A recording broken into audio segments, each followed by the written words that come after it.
You may have already lived more than half your life, but perhaps you've never once stopped and asked yourself, what am I really living for? And what is silently controlling me every day? The world is always noisy. People's hearts are easily swayed. But within Stoic philosophy, there is a quiet path where you are no longer a victim of emotions, opinions, or circumstances, but the master of your inner world, step by step, thought by thought. This is not an academic lecture on philosophy. This is a journey back to yourself through 17 layers of awareness to live with peace, resilience, and true freedom. Are you ready? There are stages in life when we stop chasing grand achievements and long for something simple, to be at peace with ourselves. Have you ever felt that way? When someone's words kept you awake all night? When a single criticism silenced you for an entire week? When you were angry at yourself without knowing why you were so angry? If you were tired of always having to be okay, always strong, always right, then Stoicism won't ask you to change.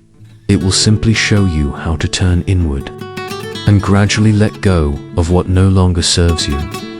These 17 conversations are like sitting beside an old friend, slow, gentle, but powerful enough to move an entire weary life. Life is not always kind. It can take away the ones we love. It can leave us empty-handed after a single event, and it can make us feel lost, even when we seem to have it all. Yet, in the midst of this fragile world, you still hold one power, the power to master your inner life, so you are not swept away in these 17 lessons. You will not be given motivation or unrealistic promises. Instead, you will rediscover yourself, a deeper, clearer version of you, who knows how to walk through storms with calmness. Because, in the end, happiness is not something you chase after, but something you build from within. No one can insult you unless you allow it. Take just 1 minute and really think about this. Have you ever carried a single unpleasant comment with you all day? A criticism from a colleague, a loved one, or even a stranger that haunted you endlessly? I remember one of my clients, a 48-year-old woman, who told me during a coaching session, "I know I'm a good person. I work hard, but just one harsh word from my boss makes me feel useless for the entire week." And you know what? She is not alone. We've all been there, letting one comment, one look, one cold reaction steal our peace down. I want you to imagine this. You're standing in a crowded market. People jostle and noise fills the air. Someone bumps into you hard. You turn around, they don't apologize. In fact, they glare at you as if you were the one at fault. How do you feel? Angry? Irritated? Probably. But let me ask you, did that person actually insult you? Or did you give them the power too? You see, insult is a reaction. It doesn't live in someone else's action. It lives in how we interpret that action. As someone who has spent over 30 years studying and teaching Stoicism in the United States, I've seen this truth play out again and again. We don't suffer because of what others say. We suffer because we believe what they say is true. And because we believe it, we let those words creep into our minds, define who we are, and steal the confidence we've spent a lifetime building. Epictetus, one of the great Stoic philosophers, once said, "People are not disturbed by events, but by the way they view those events." So, how do we avoid being insulted? How do we keep other people's emotions from invading our inner world? I'm not saying you have to be numb or pretend nothing happened, but you can choose a different response. Ask yourself, why do that person's words trouble me? Do they truly know me? Do they live my life? Do they have the right to define my worth? Most of the time, the answer is no. They are only projecting their own inner world onto you. Their anger, their insecurity, their unhealed wounds. I remember one of my former patients, a 55-year-old man working in finance. He told me that every time his mother said he was not good enough, he felt angry like a child, abandoned all over again. I asked him, "Do her words reflect who you are today?" He went silent. Then he said, "No, I just never stopped believing it since childhood." We all carry old wounds, and sometimes a careless remark hits exactly where it hurts most. But as we grow, we gain the power to choose again, to choose not to let those words control us anymore. And here's the scientific perspective. Neuroscience shows that emotions are not purely automatic reactions. They are mental habits formed over time, which means we absolutely can train ourselves to respond differently. When you learn to pause, breathe, and question instead of reacting instantly, you are retraining your brain. You are becoming the master, not the victim, of your emotions. I know this isn't easy. There will be times when you still feel hurt, times when you still feel anger, sadness, or the urge to fight back. But next time someone throws harsh words at you, try telling yourself, "I don't need to accept this gift. I have the right to keep my peace." Because in the end, as Epictetus reminds us, no one can hurt you unless you allow it. You find yourself living too much according to others' judgments. If your peace is often stolen by someone else's emotions, pause for just a moment and ask, "Am I allowing this to happen?" You deserve a life where you are the master of your inner world. And that journey begins with a single choice, not letting anyone define you. It's yourself. To everything is impermanent. The sooner you accept it, the freer you become. I want you to picture this. You've just bought your favorite car, spotless, brand new, with the fresh scent of leather. You drive it out onto the road, and then, bam, another car lightly bumps into the side. Not serious, but it leaves a small scratch. What's your first reaction? Frustration, regret, the urge to shout. I understand that feeling. I've been there too, but that car will eventually grow old. It will gather more scratches, and one day it won't be there at all. Everything in this life is impermanent. And I don't say this to make you sad. I say it to set you free. One of the most profound Stoic teachings is, we do not truly own anything. We only borrow it for a time from the flow of life.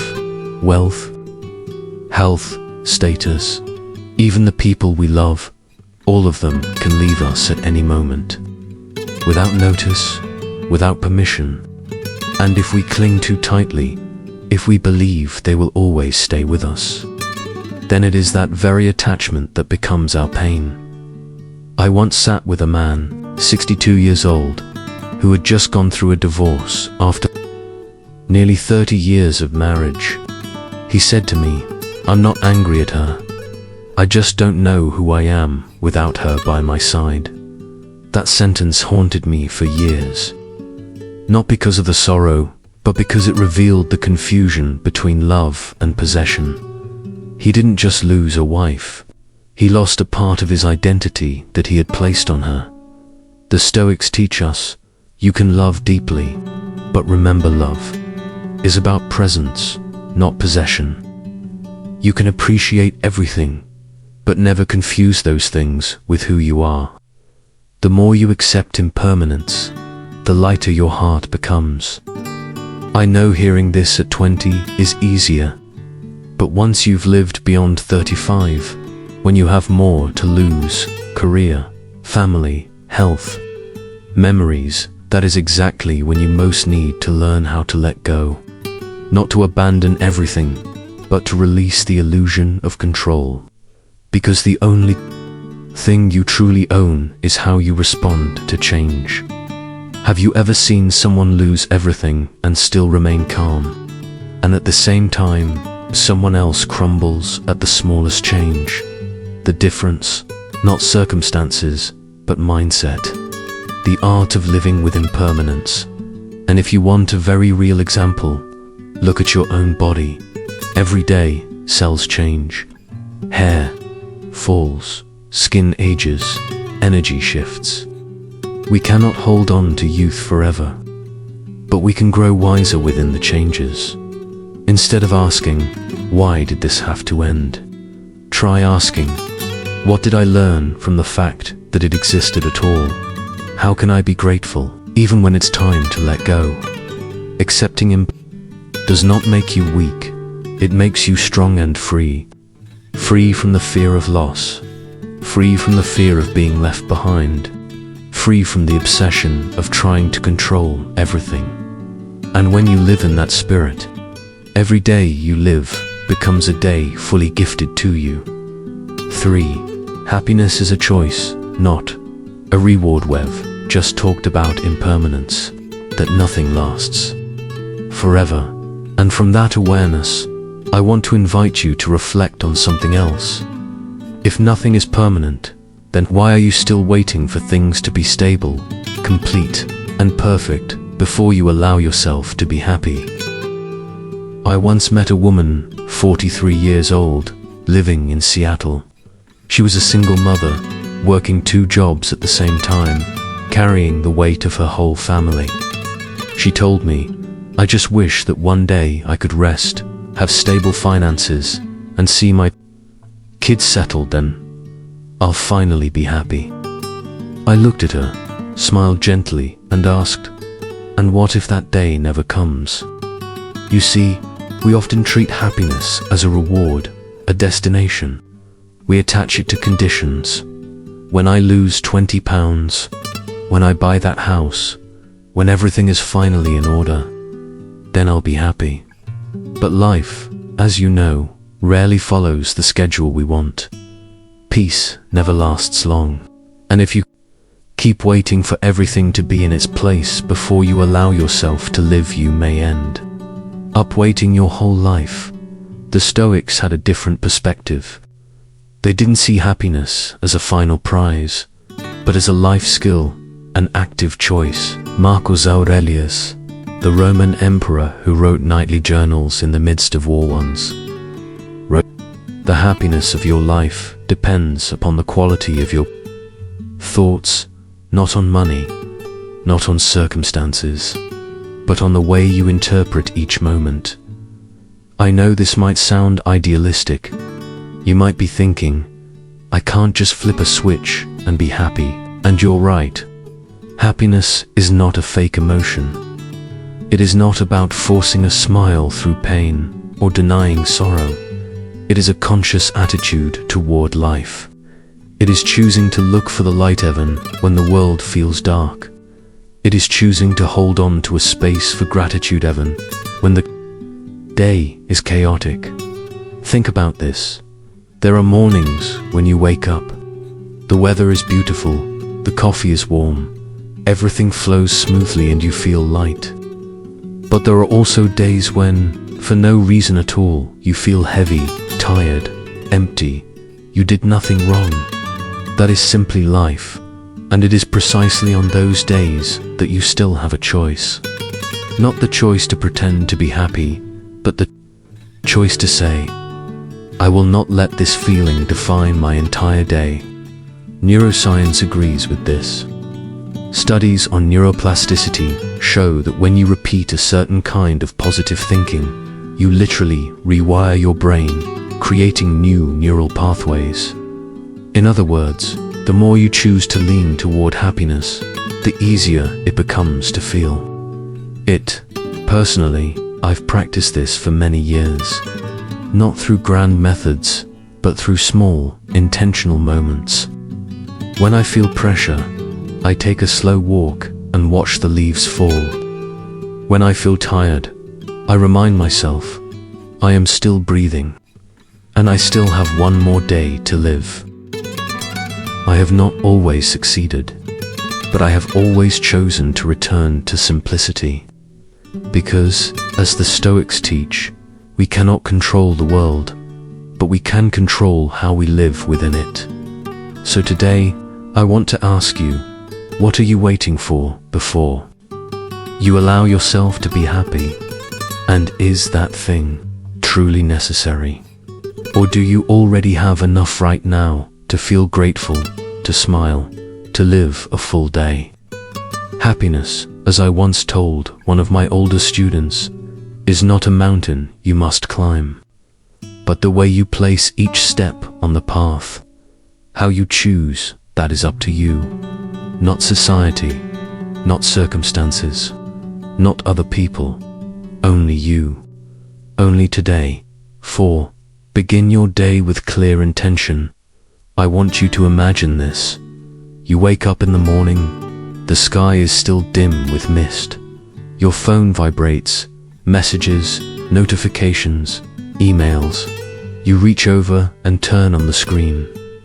Within 10 minutes your mind has already been pulled in a dozen directions.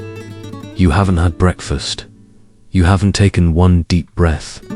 You haven't even asked yourself how you want to live today. Have you ever had mornings like that? I must confess, lived that way for years. I let the world sweep me away the moment I opened my eyes. Until one day, I sat with myself on a quiet morning in suburban New Jersey and asked, if I cannot master the first 5 minutes of my day, how can I expect to master the rest of my life? The Stoics had no smartphones, but they understood this truth well. An unfocused mind is a mind easily stolen. Marcus Aurelius, emperor, warrior, philosopher, began every morning writing in his journal, not to tell stories, but to clarify who he wanted to be before stepping into the world. He asked himself, today I will meet selfish, deceitful, angry people, but I will still remain calm. I will not allow them to make me betray myself. And you know what? That's not just ancient philosophy. That's a modern survival strategy. Neuroscience calls it mental priming. The way you set your mind in the morning shapes your reactions, your thoughts, and your energy for the rest of the day. I'm not saying you need a perfect morning routine. You don't need 2 hours of meditation, yoga, journaling, and celery juice. You only need 5 minutes of true presence. It could be standing by the window, breathing deeply. It could be asking yourself, who do I want to be today? What energy do I want to bring into the world? What truly matters to me, and what am I ready to let go of? Because if you don't take the wheel of your own mind, the crowd outside will. Otherwise, they will steer for you. They will feed you urgency, anxiety, comparison, and fear, and you will slip into a day lived by reflex rather than a day lived with intention. I once worked with a CEO in his 50s. His schedule was packed, the pressure immense. Yet the first thing he did each morning was not check his email, but sit still for 3 minutes, place his hand on his heart, and ask, what am I carrying with me today? What can I release to feel lighter? And that simple practice helped him avoid countless negative reactions, remain calm in meetings, and most importantly, stay true to himself. You can do the same. It doesn't need to be elaborate. It only needs to be intentional. Don't open your phone before you open your heart. Don't let the outside world in before you've connected with your inner world. I know you are busy. I know you have duties, family, responsibilities. But for that very reason, you need a quiet corner in the morning even more. No one can live deeply if they are swept away from the moment they wake. So tomorrow morning, before everything begins. Before you step into the roles of parent, employee, entrepreneur, problem solver, take a few minutes to simply be yourself. Begin your day as if you are giving it direction, not tossing it to chance. And you'll find that, day by day, you are not just living, but living with awareness, with choice, with intention, and those days together will weave a life of purpose. 5. Action comes. First, feelings follow. Have you ever told yourself something like this? I'll start. When I feel ready, I'll exercise. When I feel motivated, I'll change. When I feel more positive. Sound familiar? I hear this almost every week from adults who are intelligent, responsible, ambitious, and eager for change. And I understand.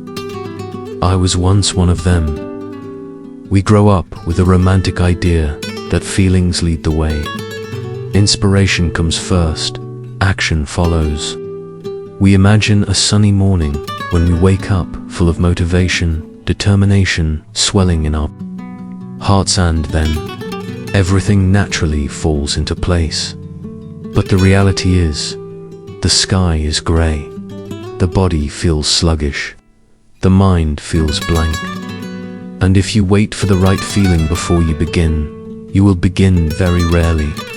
So I want to tell you this gently, but honestly, feelings are not the guide. Action is the pathfinder. The Stoics understood this thousands of years ago. Epictetus once taught, "It is not feelings that make you act, but action itself that teaches you how to feel again." I had a patient, a 56-year-old man, who struggled with months of feeling unmotivated after retiring. He told me, "I don't see any meaning anymore. Every morning I wake up, I just want to lie there and wait for the day to pass." I didn't tell him to immediately think positive. I simply asked, "If you could do just one small thing today, one single action, what would it be?" He said, "Walk around the neighborhood, just 10 minutes. I told him, "Good. Don't wait to feel better. Just go." The next day, he walked. The day after, he walked again. After 2 weeks, he began reading books again. After 1 month, he told me, "I no longer wait for inspiration, I create it." Do you see? When you activate the smallest action, you are sending a signal to your brain. I am not a victim of feelings. I am the master. And then your feelings begin to change. Confidence returns. Energy arises. Life starts to open again. You don't need to wait until everything feels right. You just need to begin. Write one sentence, if you're a writer. Clear one corner, if your home feels messy. Make one phone call, if you've been avoiding it. Take a 5-minute walk, if you feel stuck. You don't need the right feeling. You only need the right action. I know you may be going through dark days, days when even sitting up feels heavy. But it is on those days that the smallest action matters most. Not for its efficiency, but for its spiritual meaning. You are reminding yourself, I am still alive. I am still moving forward. I once wrote a line in my Stoic journal. Feelings are clouds. Actions are the ground. You may not control the weather, but you can choose to walk firmly on the ground. Step by step, try this tomorrow morning. Don't ask, "Do I feel ready?" Ask instead, "What would the more disciplined version of me do right now?" Then do it. You will see. Positive emotions slowly begin to return, not by magic, but by the inner strength you just awakened. 6. Focus creates feeling. What you see is what you will feel. Have you ever fallen into this state? Everything on the outside seems normal. Nothing significant has happened. And yet, you just feel sad, tired, heavy inside. And then you open social media. You see someone who seems more successful, younger, living the life you wish you had, and instantly, that heaviness inside you doubles. This happens every day, not because you are weak, but because you are human. I want you to picture something very simple, but if you grasp it, it will change the way you experience life. You do not feel life as it is. You feel life as the way you choose to look at it. Inside our brain, there is a system called the reticular activating system (RAS). Its job is to filter the world according to what you are focusing on. If you think today is a bad day, this filter will help you find proof of it. Traffic jams, emails unanswered, a dry piece of fish at lunch. But if you choose to look for the good, this same filter will bring you little moments of warmth. A friendly glance, a good song, a stranger's smile. This is not theory. I have seen it in myself, and in hundreds of my students over the past 30 years. There was a 51-year-old woman who fell into mild depression after her children moved out. She told me, "I feel empty. No one needs me anymore." I didn't tell her to just think positive. I simply gave her a small exercise. Each night before bed, write down 3 things you noticed during the day that warmed your heart, even the smallest ones. 3 weeks later, she emailed me and said, "I've started to see color returning to my life." It was the same events, the same people, but by shifting her focus, her feelings began to change. The Stoics never denied reality. They didn't pretend everything was fine, but they refused to see life only through a fixed, negative lens. Marcus Aurelius once wrote, "The soul becomes dyed with the color of its thoughts." That is true word for word. If you stare only at the stain, you will never see the painting. If you fix your eyes only on what is missing, you will never feel what is already enough. I'm not saying you must live as if everything is perfect. I'm only asking you, what are you feeding your mind with each day? Resentment, blame, comparison, or gratitude, kindness, curiosity about life? You see, emotions don't arise out of nowhere. They are fed by what you give your attention to. And if you want peace, then don't allow yourself to consume too much emotional junk. Pay attention to what you read, what you watch, and the conversations you engage in, just as you cannot expect good health while only eating fried food. You cannot expect a healthy mind if you are feeding it only with negativity and envy. So, starting tomorrow, ask yourself at the beginning of each day, what will I choose to focus on today? How do I want to feel, and where will I direct my attention to plant that feeling? And at the end of the day, ask yourself, what did I exaggerate that wasn't worth it? And what did I overlook that was truly precious? I know life is busy, sometimes chaotic, but amid everything you cannot control, you can still choose where you place your attention. 7. Nurture your mind the way you care for your body. Imagine this. A close friend comes to you and says, "I haven't eaten in 3 days. I feel exhausted." What would you say? Surely something like, "My God, you need to eat right away. Your body needs fuel to survive." And yet, strangely, so many of us let our minds starve for months, even years. No kind thoughts, no nourishing information, only endless streams of negative news, arguments, shallow content, and subtle pressure from uncontrolled scrolling. I once worked with a 58-year-old man, intelligent, educated, but recently he felt drained of all vitality. No motivation, no passion, no connection with himself. When I asked him, "What are you feeding your mind with each day?" he fell silent for a while, then said, "The news, social media, the same repetitive conversations about work, money, unfairness. And I replied, gently, could your body stay healthy if all you ate every day was canned food? He laughed, and then he began to change. I am not saying you need to read dozens of philosophy books each month, but you do need to ask yourself, what am I feeding my mind every day? Just as your body needs clean water and wholesome food, your mind also needs spiritual nourishment, an inspiring passage, a deep conversation, a quiet moment to listen to yourself. The Stoics were very clear about this. They filtered what they consumed mentally just as carefully as the food that sustained their bodies. Seneca once wrote, "We become like the things we most often take in." And he advised, spend time with what lifts you up, not with what pulls you down. Today, that pull often comes from the very phone you hold in your hand. I once tried a small experiment with myself. 1 week with no negative news, no social media scrolling in the morning. Instead, I opened a book, listened to a philosophy podcast, or simply sat still watching the light stream through the window.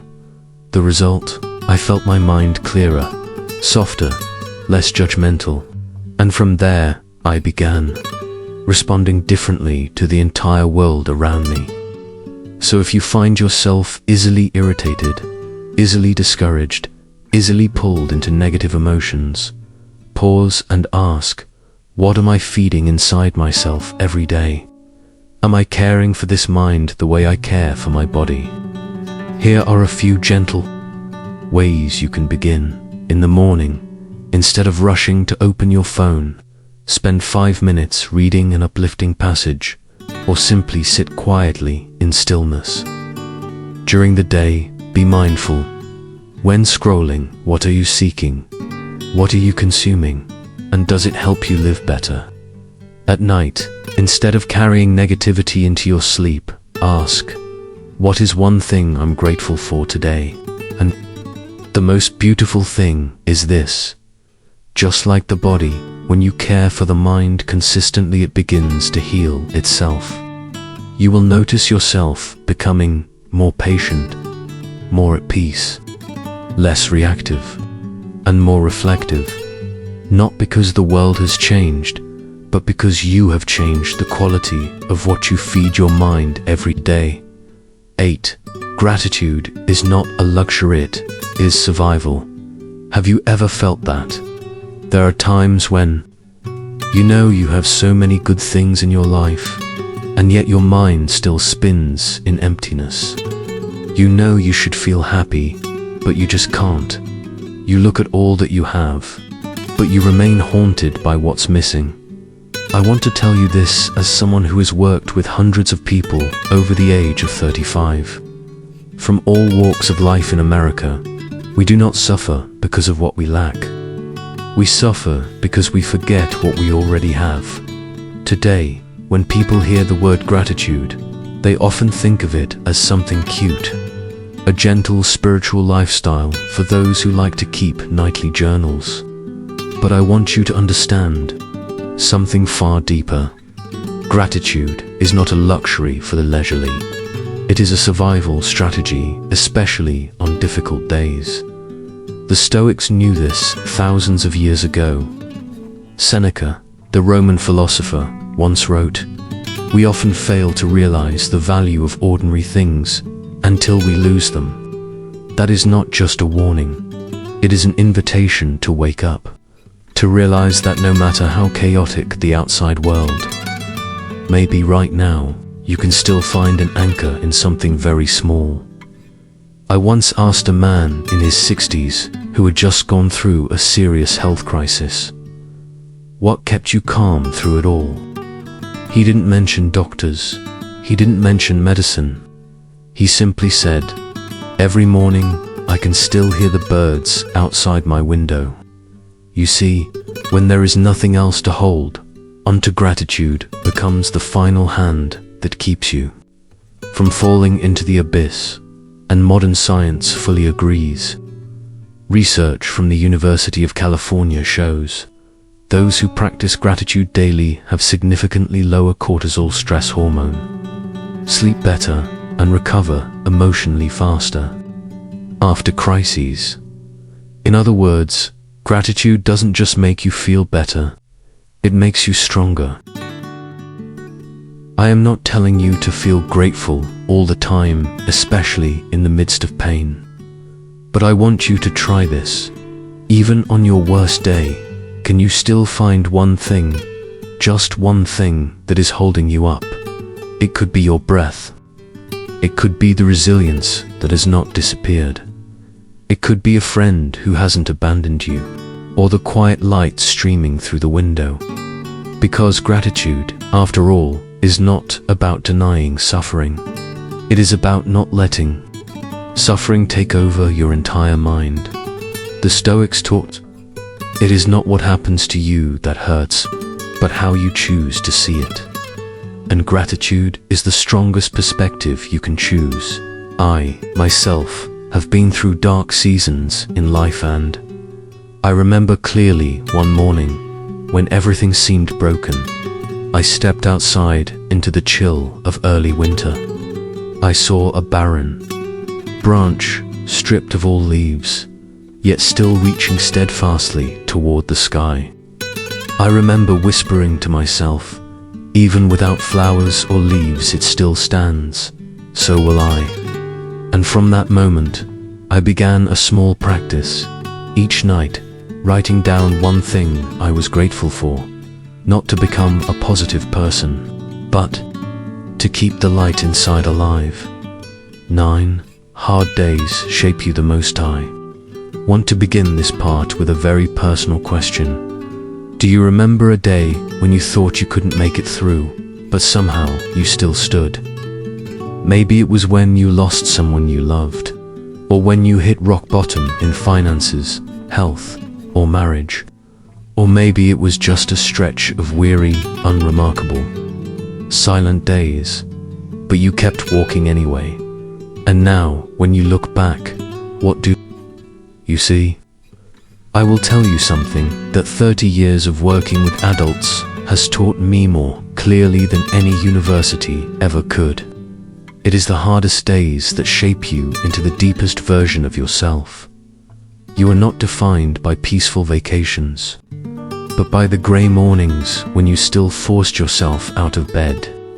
You do not grow stronger from praise, but from the moments you were misunderstood and still kept your integrity. You do not mature because everything went smoothly, but because you survived what others would have given up on. The Stoics taught, it is not hardship that harms you, it only shows you who you are. Epictetus once said, difficulties do not create the person, they only reveal who they truly are. I remember a 45-year-old woman. She had failed in business and lost nearly everything. She told me, I have nothing left to be proud of. I looked at her and asked, but you still came here. You were still seeking a way to rise again. Isn't that the very thing most worthy of pride? The problem is, society usually only celebrates results. What you achieve, what you can display, what looks successful on the outside. But the Stoics never cared about appearances. They cared about inner strength, the kind that only reveals itself in the fire of trials. I often tell my students, you cannot build mental muscle when everything is easy. Do you want calm? Train it when you are misunderstood. Do you want composure? Practice it when everyone around you is angry. Do you want resilience? Try standing up on the days when no one is cheering for you. And then one day, you will look back at those months that seemed meaningless and suddenly understand, it was those very days that made me who I am. No one sees you in the moment you rise again after tears. No one applauds when you choose kindness, even while your own heart is breaking. But you are the one who witnesses your own growth. I know. You may be in a difficult season right now, a season where everything feels uncertain. No one understands you. No one is coming to save you. But I want you to hear this deeply. You are not invisible. You are being forged not to collapse, but to stand stronger. Because you see, if you only love life when everything is smooth, then you are giving all control of your emotions to circumstances. But if you can look at a stormy day and still say, I will keep walking, then you have already won even on a day that looks like failure. The Stoics never wished for life to be easy. They only wished to be worthy of life, no matter what it brought.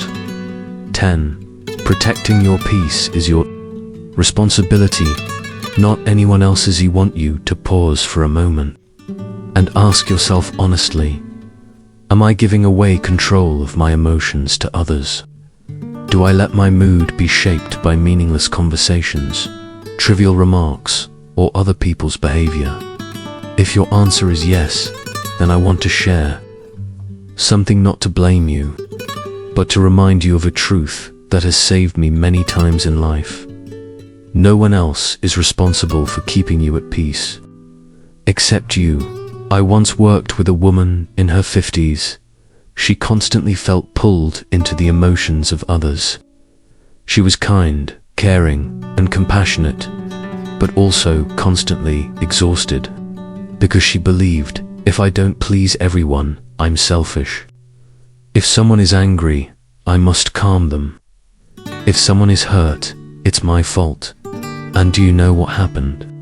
She traded her peace in order to keep harmony while quietly shattering inside. The Stoics did not live that way. They didn't go around hurting others, but they knew their boundaries well. Epictetus once said, if you don't guard the doors of your mind, others will enter and sow chaos as they please. You see, the world will always be noisy. There will always be people who are angry, unreasonable, selfish. There will always be drama, conflict, news, and negativity swirling round you each day. But you have the power to choose. I will not hand over my mind to this. I know, it's easier said than done. It took me years to truly understand this. You don't have to react to everything. You don't have to answer every message right away. You don't have to prove yourself to people who will never understand you. And especially you don't have to remain in environments that constantly drain you. I once gave this analogy to my students. Imagine your inner peace as a house. Would you let anyone walk in uninvited, throw things around, shout, and break things? Of course not. You would lock the door. You would invite in the right people. You would keep that space clean, warm, and sacred. So why, when it comes to your mind, do you leave the door wide open for every toxic thing to enter each day? The Stoics trained emotional discipline like a martial art. They didn't wait for others to change. They learned how to remain calm amid chaos, how to say no with composure, and how to step away from disorder to return to themselves. If there is someone in your life who always makes you feel uneasy, drained, or small, remember this: you are under no obligation to keep them inside your mind. You can love without having to endure. You can be kind without abandoning yourself. Peace is not something you find out there. It does not come from circumstances. It does not come from other people. It comes the moment you decide, I will be the one responsible for my inner world. So if today you feel lost, if your mind feels chaotic, sit down, close your eyes and ask, who or what have I let enter my sacred space without questioning? How much quiet have I lost simply because I didn't dare to set boundaries? And now, what do I want to reclaim first? Because in the end, your peace is sacred. No one has the right to touch it unless you allow them to. 11. Action creates motivation, not the other way around. Don't know about you, but I've had countless mornings when I woke up thinking, I have no motivation today. I need inspiration. I'll do it when I feel more ready. And guess what happened? Nothing. The day slipped by. Then a week. Then a month. Everything stayed the same, except the guilt kept growing. I know many people kind, goal-driven, who get stuck in one of the most deceptive mental traps of our time, waiting for motivation to begin. It sounds logical, doesn't it? We think, when the positive feeling arrives, I'll get to work. But what the Stoics and modern neuroscience as well knew clearly is this: inspiration does not come before action. It is the result of acting even when you don't feel like it. Epictetus once told his students, "Do not ask, 'How do I feel?' Ask instead, 'What am I doing to be worthy of myself?'" In other words, action first, feelings will follow. I once had a student in his 40s working in a creative field. He came to me and said, "I'm out of ideas. I think I need time to find inspiration." I asked him, "When was the last time you sat down to work, even without inspiration?"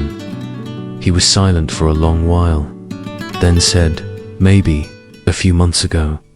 And I told him, inspiration doesn't fall from the sky. It comes when you pick up the pen, open the laptop, and begin even with a blank mind. It's the same for a runner. You don't wait until you feel bursting with energy to tie your shoes. You tie your shoes first, then let each step awaken the energy. And science agrees. Neuroscientific studies show, when you start a small action, even reluctantly, your brain releases dopamine, the neurotransmitter that creates motivation, focus, and excitement. Meaning, you don't need motivation to begin. You need to begin to create motivation. So if today you feel stuck, drained of inspiration, waiting for a push from the universe, let me remind you, you are the push. You are the one who must sit up, write the first line, make the first phone call, take the first step even while your mind resists. Try this simple method. Set a 5-minute timer. Start the thing you've been avoiding just for 5 minutes. Don't expect to be great, just begin, and you'll see something almost magical. When the body starts moving, the mind begins to follow. When your act, motivation comes after, like a loyal friend. The Stoics were not people full of inspiration. They were people who understood it is better to live by principles, not by moods. Because moods change. But intentional action, that is what shapes you. Every single day. And you don't need to do anything grand. Action doesn't always mean leaping 10 steps ahead. Sometimes, action simply means not staying in bed for an extra 15 minutes. Not postponing one more email. Not scrolling through one more round of social media. Not waiting for the right feeling before doing the right thing. 12. Don't play the victim. You can rewrite your own story. Once sat with a 52-year-old man. He had just gone through a painful divorce, losing most of his assets and his closest relationships. He looked at me, eyes sunken, and said, "I see my life as nothing but a chain of failures, and I don't think I can change it anymore." I didn't answer right away. I just looked into those eyes so full of helplessness and asked, "Who do you think is holding the pen to write the next chapter of your life story?" He was silent, so I repeated, "Your life is not a movie already scripted. The story isn't over. The real question is, do you dare to pick up the pen again?" You see, in a world full of chaos, unfairness, and things beyond our control, playing the victim feels like the easiest escape. I've done it before. Perhaps you have too. We've all told ourselves at some point, I am this way because of my childhood. I can't change because others won't change. Bad luck keeps piling on me. I'll never be as good as them. Maybe this is just my fate. And then what happens? We hand over all control of our lives to our parents, our exes, our old bosses, our circumstances, our so-called destiny. But the Stoics never lived that way. Epictetus was a slave, not a metaphor, a literal slave, beaten, controlled, stripped of freedom. Yet he never called himself a victim, because he understood no one could write his inner story as he allowed it. We cannot control where we are born. We cannot choose our parents, nor escape old wounds. But we always have the choice to ask, how will I continue writing from here? The story you tell yourself every day might be limiting you more than you realize. You say to yourself, I'm not good enough to start over. I'm just unlucky. I always ruin everything. Those sentences repeated again and again in your mind become beliefs, then identity, then reality. The Stoics trained themselves to stay aware of the stories inside their own heads. They learned to ask, is this story true? Does this story make me stronger? Can I rewrite this story in a deeper, kinder way? I once told a woman in her 40s who carried the shame of thinking she was a bad mother because of her busy schedule, if you change the story from I've neglected my kids to I'm learning how to love my kids and myself at the same time, then every action you take afterward will change. Because you see, you don't live by truth. You live by the story you tell yourself about that truth. And you can rewrite that story even if the first chapters are dark. Even if you have failed. Even if you have been abandoned, hurt others, or lost yourself. You don't have to rewrite it all at once. Just one line.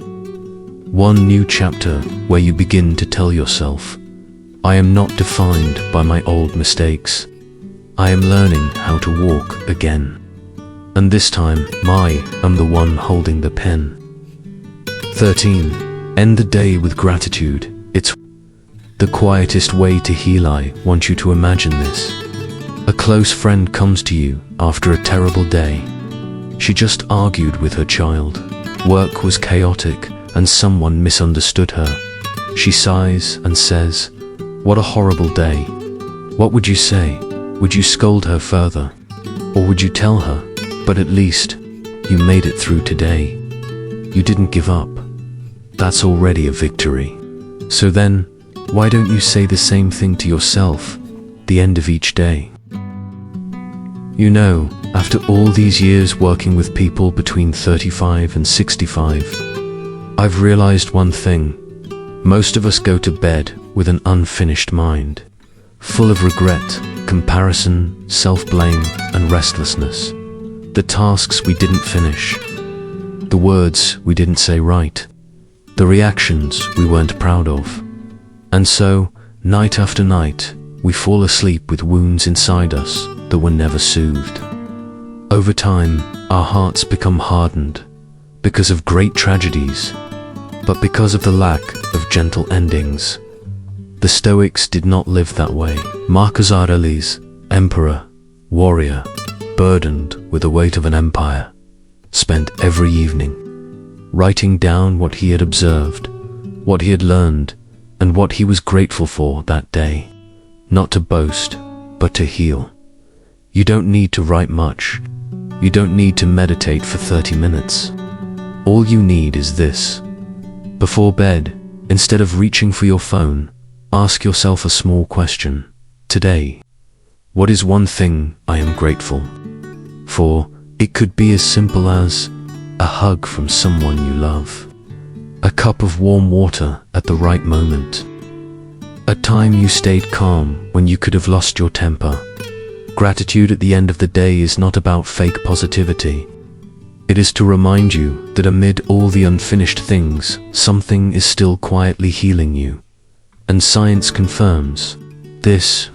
A study at UC Davis found those who kept a nightly gratitude journal slept better, tossed and turned less, and experienced significantly lower stress. Why? Because their minds were no longer running in defense mode.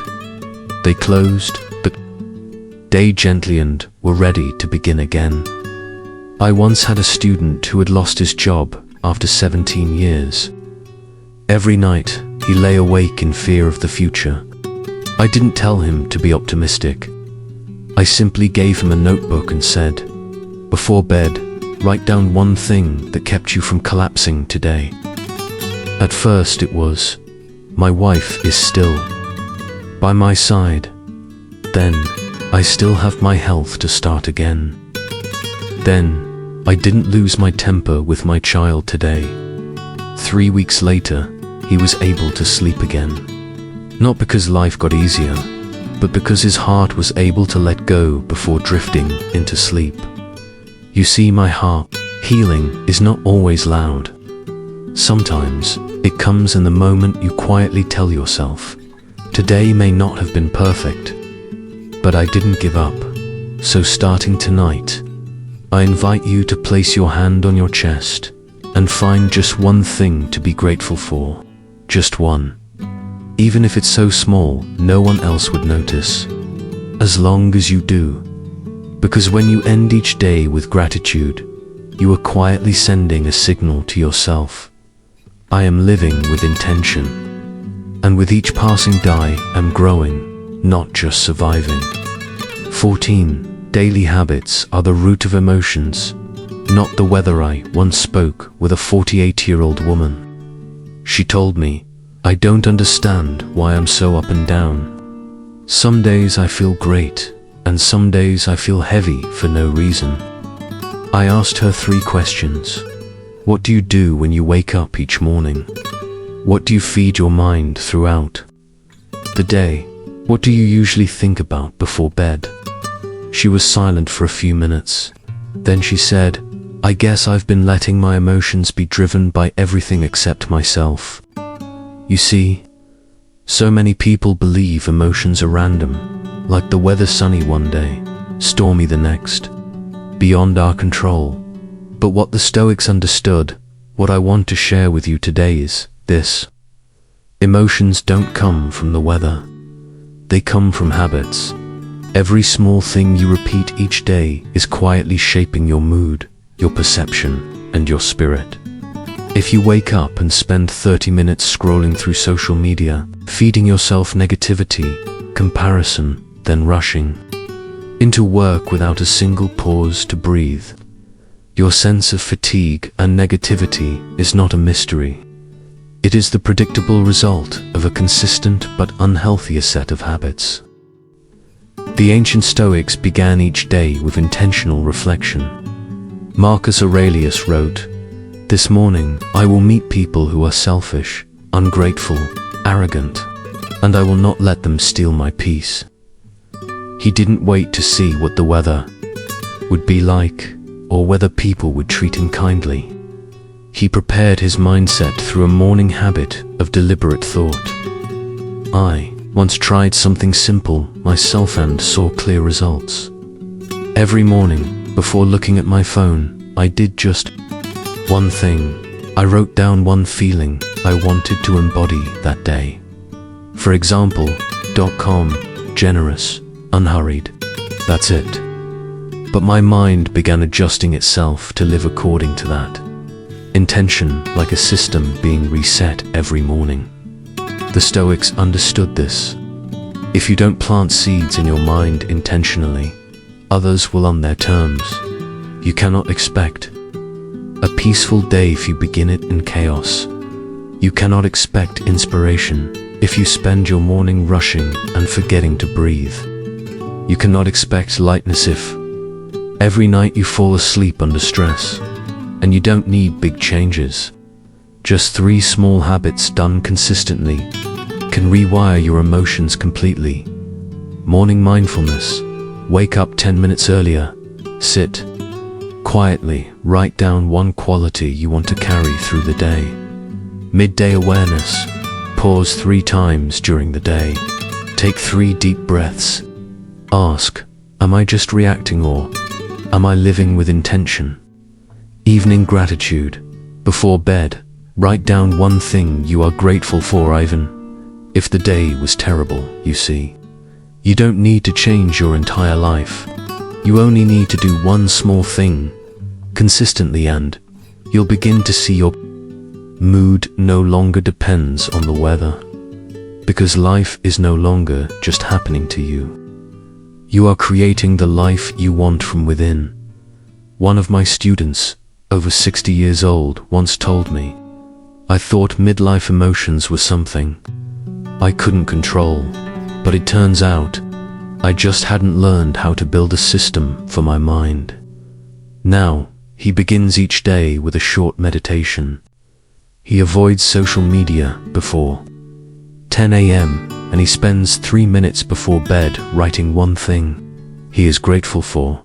He told me, I'm no longer the emotional pendulum of others. I've taken back the rhythm of my own life. And you can too. You don't need to wait for the perfect day. You only need to begin one morning with awareness. And let each small habit slowly water the strength inside you like a tree. Nourished drop by drop. 15. Happiness does not come from the outside. It is cultivated from within. I don't know how old you were the first time you asked yourself, what do I really need to feel happy? When you were young, perhaps you thought it was love, then a stable job, a home, a long vacation, an ideal body, a sum of money big enough to never worry again. I've heard this from hundreds of adults I've walked alongside. And then, those same people would come back and say, I had all of those things, but why do I still feel empty? You see, that is the most common and also the most heartbreaking trap of modern life. We place happiness outside of ourselves, then keep running, never able to reach it. While the Stoics taught, happiness doesn't come from what you have but from who you become within. I once had a student, over 55 years old, man who had it all, his own company, a beautiful home, a kind family, and the admiration of many. Yet he came to me because he couldn't sleep, because of anxiety, because he felt, I don't feel alive anymore. And when I asked him, when was the last time you felt truly at peace? He answered, perhaps when I was young, walking alone in the afternoon without a phone. You see, it wasn't when he signed a big contract. It wasn't when he bought a new car. It was when his mind was fully present with himself. The Stoics understood one thing clearly. Happiness cannot come from what you possess, because possessions can always be lost. Health, wealth, loved ones, work, all are external conditions. And if your joy depends only on them being intact, your life will always remain fragile. So where does true happiness lie? It lies in your ability to live in harmony with your values, to live with kindness even when others don't, to live with intention even when the world rushes, to live simply even when society glorifies complexity, to live fully because you know who you are without needing anyone else to remind you. Epictetus once told his students, true freedom is not doing whatever you want. It is being free from anything that can enslave your inner self. Happiness is the same. It does not come from outer satisfaction, but from inner freedom. Freedom from comparison, freedom from resentment, freedom from the expectation that others must make you happy. And you don't need to achieve something great to begin nurturing that kind of happiness. You only need to pause, listen to yourself honestly. You might ask, If no one were watching, if no one were judging, how would I truly want to live? If I didn't have to prove anything to anyone, what would I choose to do today? The answer is there. Not in your online shopping cart, not in your inbox, not in the compliments of others. It is within you, and you will hear it if you dare to be still. I once asked a student in his 60s, "How do you define happiness?" He didn't speak of money, or travel, or recognition. He said, "Happiness is when I no longer run away from myself, when I can sit quietly in the afternoon and know I am not perfect, but I am living true. You see, my heart, true happiness is not a destination. It is the way you walk step by step without betraying what is essential within you. And the beautiful thing is, you can begin at any time. You don't need money. You don't need approval. You only need to choose. I will return to myself and begin to live from the inside out." 16. Everything is impermanent. The sooner you accept it, the freer you become. I want you to picture this. One day, you wake up and realize the person you love is no longer there. The job you've devoted 20 years to has suddenly changed. The health you thought was stable has become fragile. This doesn't only happen to others. It has happened, is happening, or will happen to all of us. I once spoke with a 58-year-old man. He had lost his beloved wife to a sudden illness. He told me, "I thought we still had 10, maybe 20 years to travel, to slow down together. I never imagined the last thing we would do together was drink tea, saying very little." Then he broke down in tears, and after a pause, he sighed, "I wish I had cherished more before it was gone." Do you see? All of us, when we are not awake, live as if we will last forever, as if everything will last forever. Our loved ones will last forever. Opportunities will last forever. But the Stoics never saw life that way. Marcus Aurelius, the ruler of an empire, reminded himself every morning, "Today could be my last day. The person I see today, this could be the last time I ever see them." Death is not far, it is always near. Does that sound pessimistic? No. It is awakening. Because when you accept impermanence, only then do you truly wake up to live. You will love without delay. Speak kind words before it's too late.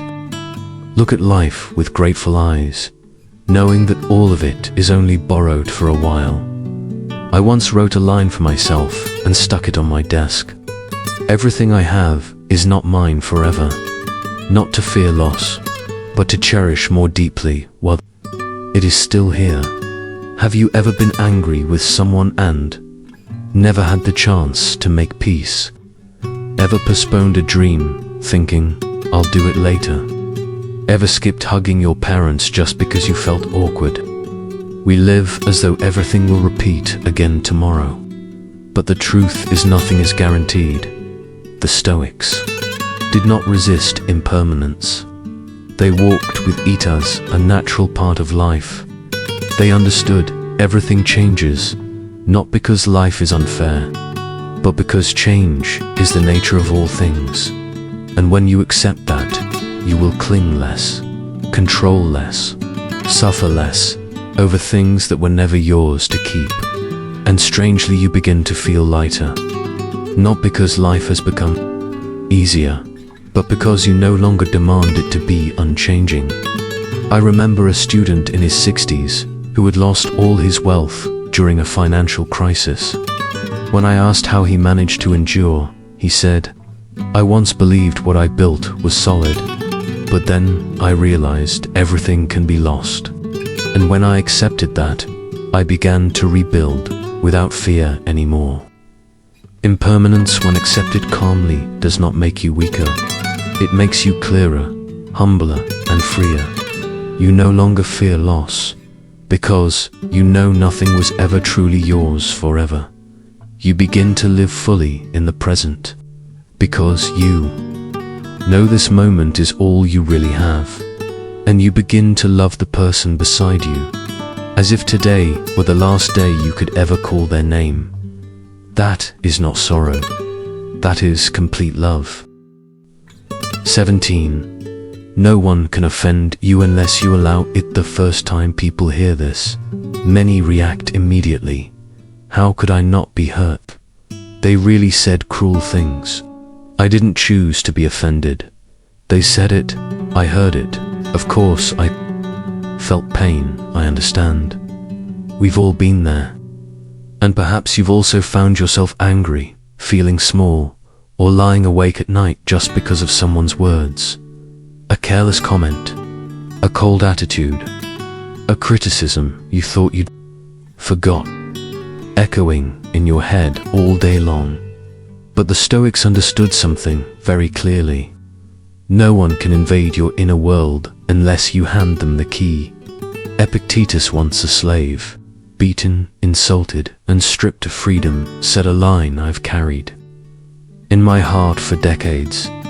It is not what happens that harms you. It is how you interpret it that causes the pain. So what does this mean? It means others may say whatever they wish, but you decide what it means to you. You cannot control the words of others, but you can control your response. I once had a student 45 years old who was slandered by a colleague behind her back. She was furious, sleepless for weeks. She told me, I can't stand it. She insulted me, damaged my reputation. I looked at her and asked, yes, she said. It. But who is the one repeating it in your mind 10 times a day? Who is the one allowing those words to live inside you for so long? We often let the hurtful words of others live endlessly in our minds, as if we are the ones feeding that pain every day. But you can learn to gently close the door, not by running away but by recognizing your inner power. Marcus Aurelius once wrote in Meditations, the one who offends you is wounded within themselves, and if you react the same way, then you are letting their wounds spread into you. And that's the question you must ask yourself. Do I want to mirror their pain? Or do I want to protect my peace? You have the choice. You always have the choice. The Stoics were not cold. They still felt hurt when misunderstood. They still felt sorrow when wounded. But they never let those things decide who they were. And they never allowed the emotions of others to invade, control, or define their inner world. I want you to imagine this. You are the gatekeeper of a garden, the garden of your mind. Each word, each event is a visitor knocking at the door. You choose whether to let them in or not. You choose whether they stay or leave. And once you realize you are the gatekeeper, you are no longer the victim. So next time when someone tries to insult you, will you hand them the keys to your mind? Or will you smile and keep your peace? Thank you for staying until the very end of this journey. I don't know where you are hearing these words. On a late bus ride, in a quiet night, or in the middle of life's unnamed uncertainties.